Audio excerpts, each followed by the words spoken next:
आहे। यशश्री शिंदे या 20 वर्षीय तरुणीची क्रूरपणे हत्या करण्यात आली।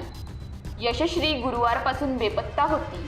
त्यानंतर शुक्रवारी रात्री तिचा मृतदेह उरण तालुक्यातील कोटनाका येथील पेट्रोल पंपाजवळ असलेल्या निर्जन रस्त्यावर आढळून आला। यशश्रीचा अत्यंत क्रूरपणे खून करण्यात आला आहे।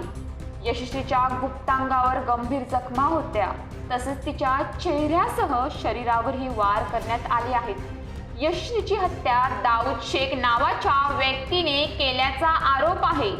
दरम्यान अजूनही या प्रकरणातील आरोपी फरार असून त्याला पकडण्याचं मोठं आव्हान पोलिसांसमोर आहे। यशश्रीचा खून करणाऱ्या आरोपीच्या अटकेसाठी पोलिसांची 4 पथके रवाना झाली आहेत, मात्र आरोपी पोलिसांना चकवा देत आहे। तो सतत आपलं लोकेशन बदलत असल्याची माहिती नावाशेवा बंदर विभागाचे सहाय्यक पोलीस आयुक्त डॉक्टर विशाल निहुन यांनी दिली आहे। दरम्यान दुसरीकडे यशश्री शिंदेच्या हत्येमुळे वातावरण चांगलंच तापलं आहे।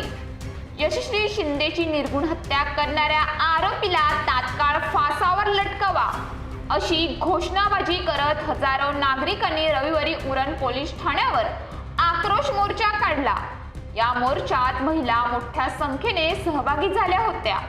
यशश्री शिंदे आणि दाऊद शेख प्रेम संबंधात असल्याचं तिच्या वडिलांना कळल्यानंतर त्यांनी दाऊद शेखवर प्राणघात हल्ला केला होता, असं पोलिसांनी सांगितलं। दाऊद शेख हा संशयित आरोपी यशश्री शिंदे हिला गेल्या 5 वर्षापासून अधिक काळापासून ओळखत होता। 2019 साली उरणमध्ये हे दोघे एका कंपनीत एकत्र काम करत होते, तेव्हा त्यांची चांगली ओळख झाली। मुलीच्या घरच्यांना त्यांच्या मैत्रीबद्दल कळल्यानंतर वडिलांनी त्याच्यावर हल्ला केला होता। तसंच त्याच्या विरोधात यशश्रीच्या वडिलांनी पोलिसात तक्रारी दाखल केली होती। या तक्रारीवरून पोलिसांनी लैंगिक गुन्ह्यापासून मुलांचं संरक्षण करणाऱ्या पोस्को कायद्याअंतर्गत त्याच्यावर गुन्हाही दाखल केला होता, असं एका पोलीस अधिकाऱ्याने सांगितलं। 2019 मध्ये पीडित अल्पवयीन होती, त्यामुळे त्याच्या विरोधात पोस्को कायद्याअंतर्गत गुन्हा दाखल झाला। त्यानंतर तो दीर्घकाळ तुरुंगातही होता।